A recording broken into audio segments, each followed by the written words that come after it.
Good morning again. Um, so today, my lovely wife and goofball son are passing out. It's like a personal inventory. So it's kind of you. There's a scale where you just kind of you don't have to use it. You don't have to do it at all if you don't like.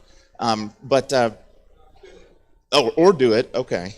Ryan says do it. But like we said last week, it's just an opportunity to kind of take a personal inventory and see where in these different big kind of existential concerns, where maybe there's some areas you want to set some goals. Maybe there's some areas where you feel like you could be less of what we talked about last week, which is that desert shrub, and growing more into that tree planted by water. So here, I'll read today's text one more time, then we'll get started. Again, in verse 5 of Jeremiah 17, thus says the Lord, cursed is the man who trusts in man and makes flesh his strength, whose heart turns away from the Lord. He is like a shrub in the desert and shall not see any good come. He shall dwell in an uninhabited salt land. Blessed is the man who trusts in the Lord, whose trust is the Lord. He is like a tree planted by water that sends out its roots by the stream and does not fear when heat comes, for its leaves remain green, and is not anxious in the year of drought, for it does not cease to bear fruit. The heart is deceitful above all things and desperately sick. Who can understand it? I, the Lord, search the heart and test the mind, to give every man according to his ways, according to the fruit of his deeds. Just pray with me one more time. Father, again, once more we come before you.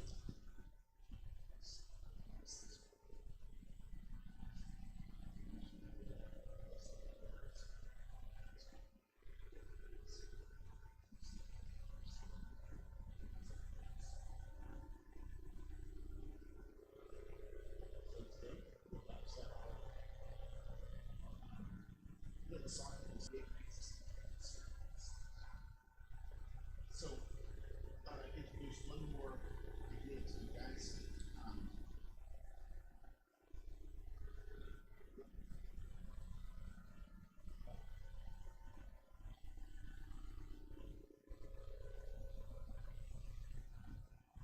No, I didn't. It says continues.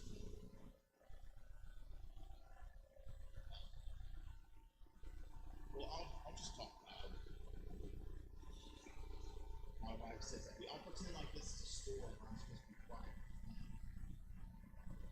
That's always there.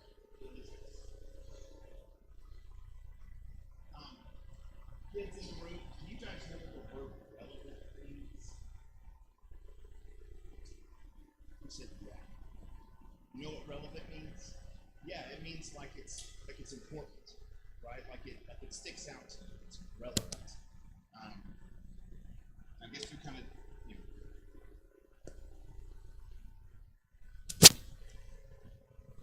then you can kind of deduce what irrelevant means, right? It just has nothing to do with you. It's just not as important.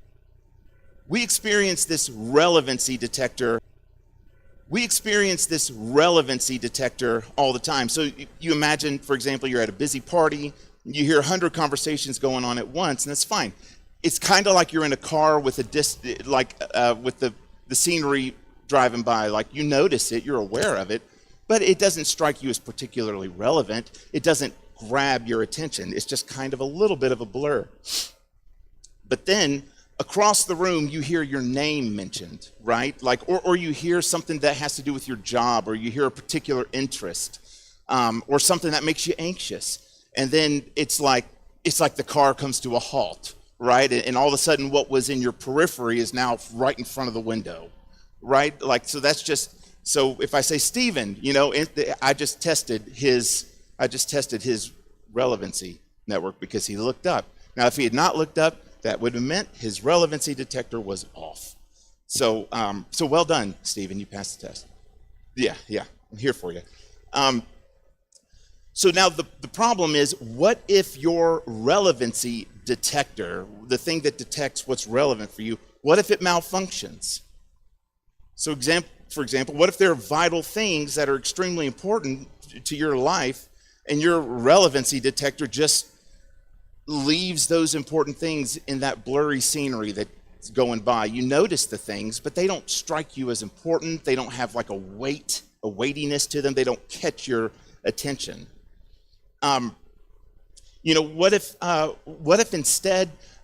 instead of helping your brain, your relevancy detector, helping you find what's important to you, what if instead your relevancy detector only finds the things that are bad for you? How many of you, for example, you've received maybe 5 compliments and 1 criticism? And then what does the relevancy detector go towards? The 1 criticism, right? And then your relevancy detector says, hey, we need to think about this, and then continue thinking about it, and we don't need sleep. We need to keep thinking about it at night and go over and over in our head. Or you replay, your relevancy detector picks up on a tone of voice that maybe the person meant nothing, but you think, oh, they meant something by that. So keep that in mind. We've all seen what it anatomically looks like in your brain.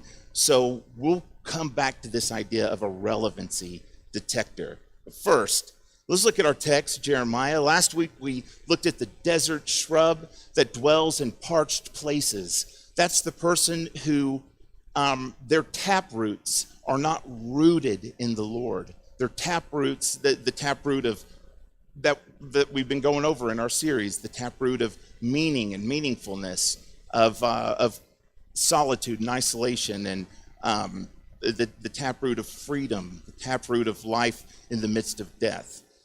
When those major central taproots are not rooted in the Lord, then our taproots are rooted in dust. Or worse, our taproots are rooted in poisonous water that's now turned to saline because of the salt land. So now we turn to the blessed man. The blessed man, remember that's covenant language. This is like blessing and curse type stuff. And if you notice, well, you won't notice, but the word for man here, it's not the typical word that is used for just speaking of a man. It's actually speaking of a warrior or a strong and valiant man. Also, the man in the first, and the shrub is also, it's the same term. He's a warrior. He's a strong and valiant man. The issue has nothing to do with a contrast between strong and weak. The forms of strength. One form of strength is man's flesh. The other source of strength is divine, something that happens and comes from outside of us. And it says, blessed is the man who trusts. And this trust is not a passive, it's active. I think I told you last week that word trusts, where the shrub man trusts in flesh, the godly man trusts in the Lord. That word trust, it's like a total self-transference, which is a strange word, self-transference, but it's like you transfer all of your energies and all of your strength into the Lord. And it also says it's not that we just trust in God, even though that's true. Of course we trust in God, but it says that God is so close to us, we should be so deeply rooted in him that God becomes our trust, that he is the essence of the trust itself. It's kind of a weird phrase. It says, blessed is the man who trusts in the Lord, whose trust is the Lord. I wrestled with that, thinking about like what kind of relationship must I have with the Lord, to where it's not just that I'm trusting what he says and trusting what he does, but I feel, and so the idea here is that the person whose trust is the Lord finds their security not in their circumstances. They definitely don't find their security in themselves, but they find a permanent security in just who God is. So let me draw one more comparison between the blessed tree and the cursed shrub.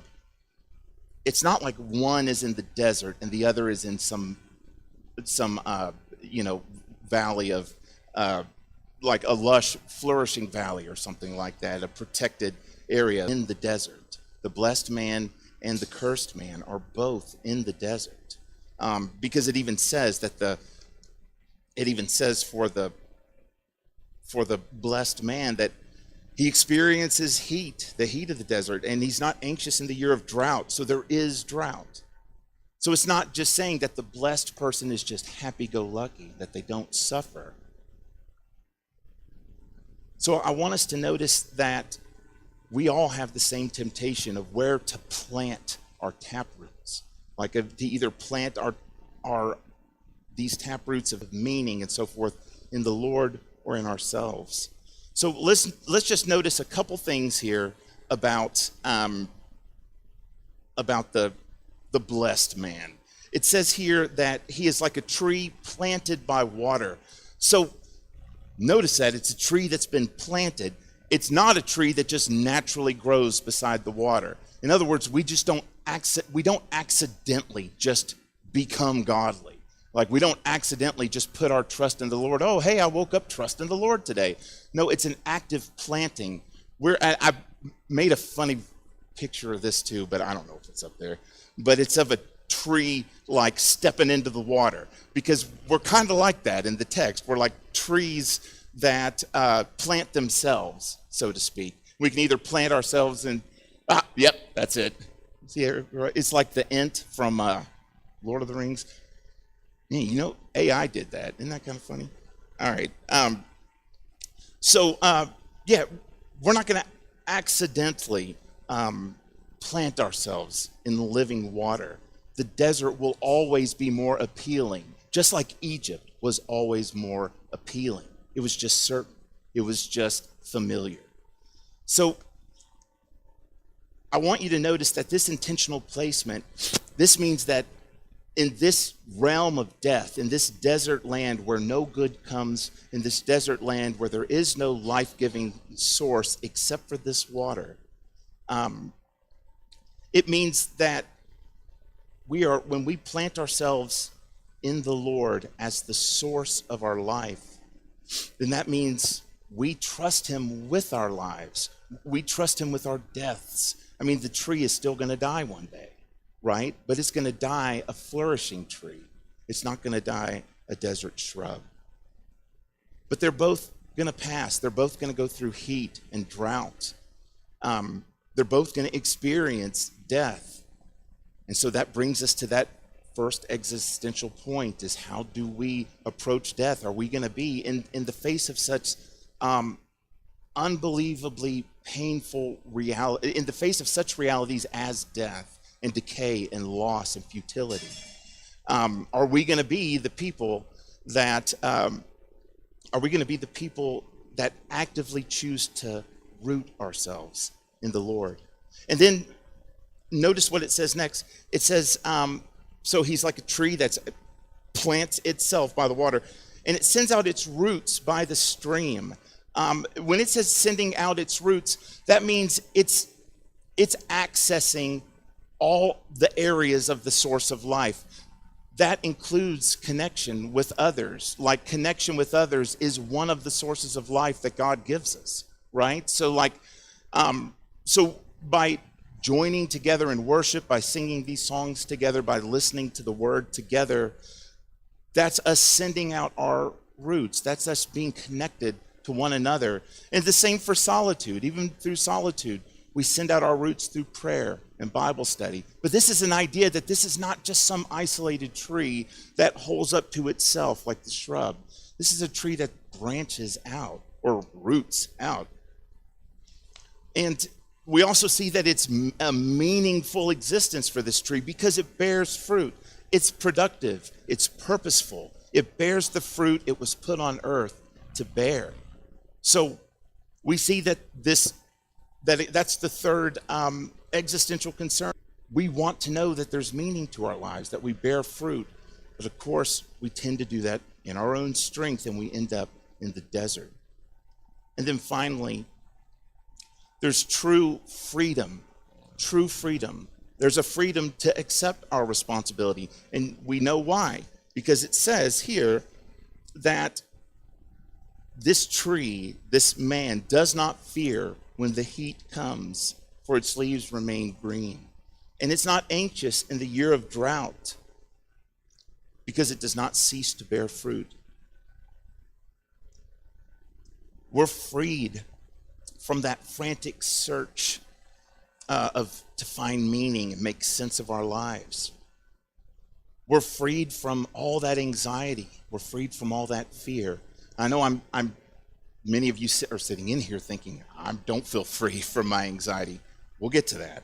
The point is that the man that has these deep existential concerns rooted in the Lord won't suffer anxiety, won't suffer fear. So,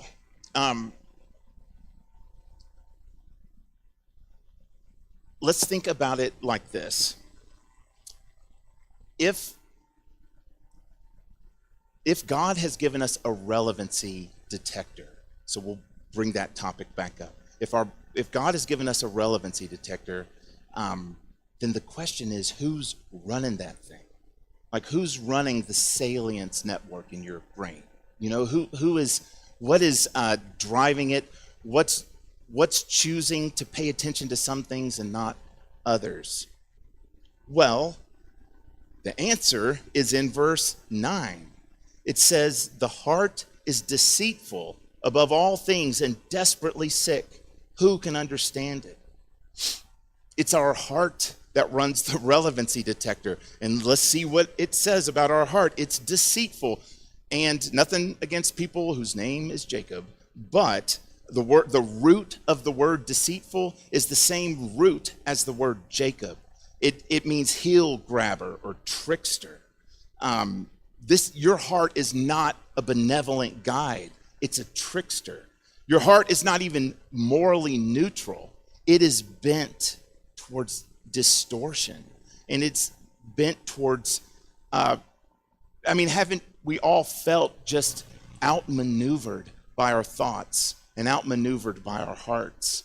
Like, haven't we just felt like, man, I had this thought this week, it just kind of in a time of prayer, that like, man, I am really no match for all the strategic ways that my heart outthinks me, and that my heart knows just where to push so that I'll forget about a truth of the Lord. It'll go right by, but I'll sure pay attention to that anxiety or that suggestion that I'm an imposter, or any of these kinds of lies that my brain seems to love to believe. So our hearts are heel grabbers. They're tricksters. They're charlatans. And then the text says it's desperately sick. So this trickiness that infects our hearts, it's an illness that is beyond human remedy. And notice what it says, who can understand it? Our hearts are so manipulative and our hearts are so deceptive that it's actually a mystery. Who can get it? Who can recognize we sing that in Judge of the Secrets, the heart of a man is a maze within. Come light the way, illuminate sin. Our hearts are run by a con artist. It's not that our relevancy detector necessarily is malfunctioning, like I said earlier. It's in the hands of a swindler. It's in the hands of a bent and twisted and warped heart. So, just like we sing in that song, Judge of the Secrets, that the heart of a man is a maze within, come light the way, illuminate sin. If we are going to examine our hearts, like if, for example, you decide to eat to the fire, to fill out the little personal inventory and kind of just do an analysis of how you're doing in these areas, that when you do that, when you sit down and do that, don't start